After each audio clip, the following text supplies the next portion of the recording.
Now, and importers can now heave a sigh of relief as trade facilitation companies GCNET and West Blue start working again this afternoon.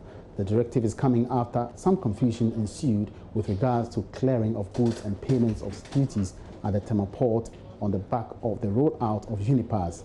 Let's go live now and speak with executive member of the Ghana Institute of Freight Forwarders, Stephen Kwaku for some latest updates. Stephen, you're welcome to the marketplace.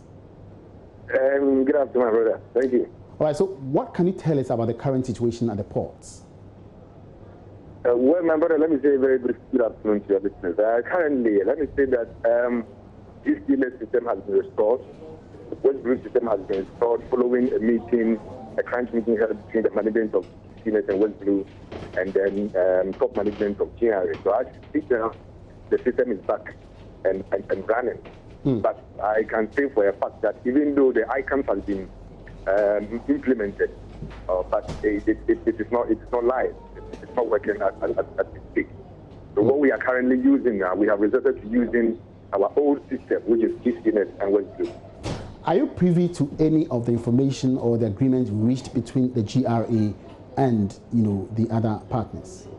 No, please. But what I can say is that we just had a meeting with the Trade Minister, Honorable Alan-Chamantin, and the Deputy Finance Minister. We just finished the meeting, and then we were told that the two systems are going to run parallel until further notice. But as to when GCNET and West Blue will totally fade off for Unipass to take full control, we don't know. We asked and they said they cannot tell us now.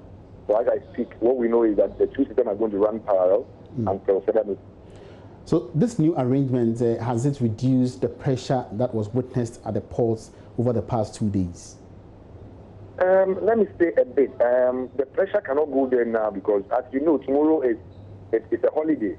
And then we sat down idle from Tuesday, yesterday, and today. And today is almost, let's say, 2 o'clock. Even if with this release, people cannot still clear tomorrow, because tomorrow is a holiday, and you don't have these shipping lines working. So if we will actually through this release, it will be Monday going, because that is where you're going to have all the agencies working, at the port in place to be able to process documents freely.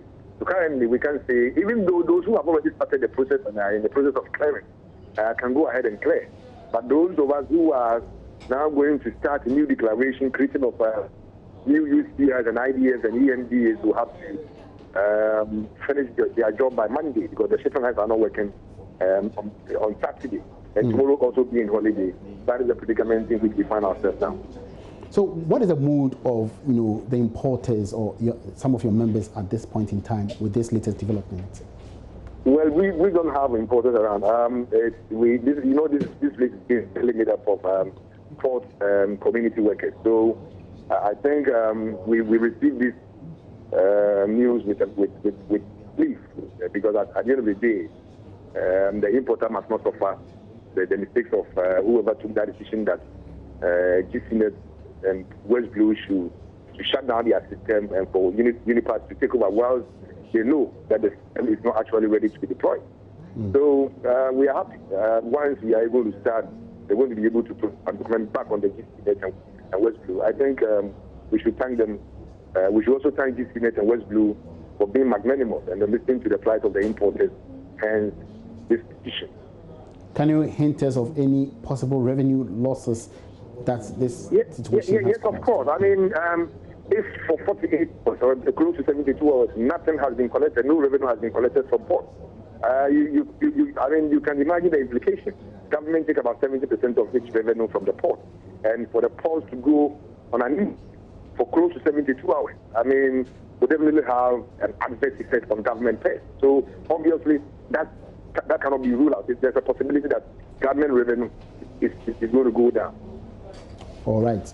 Thank you very much, Stephen Kwaku, executive member of the Ghana Institute of Freight Forwarders, bringing us up to speed with the latest development at the port, where currently the GCNET and West Blue have switched back onto their platforms for port management systems.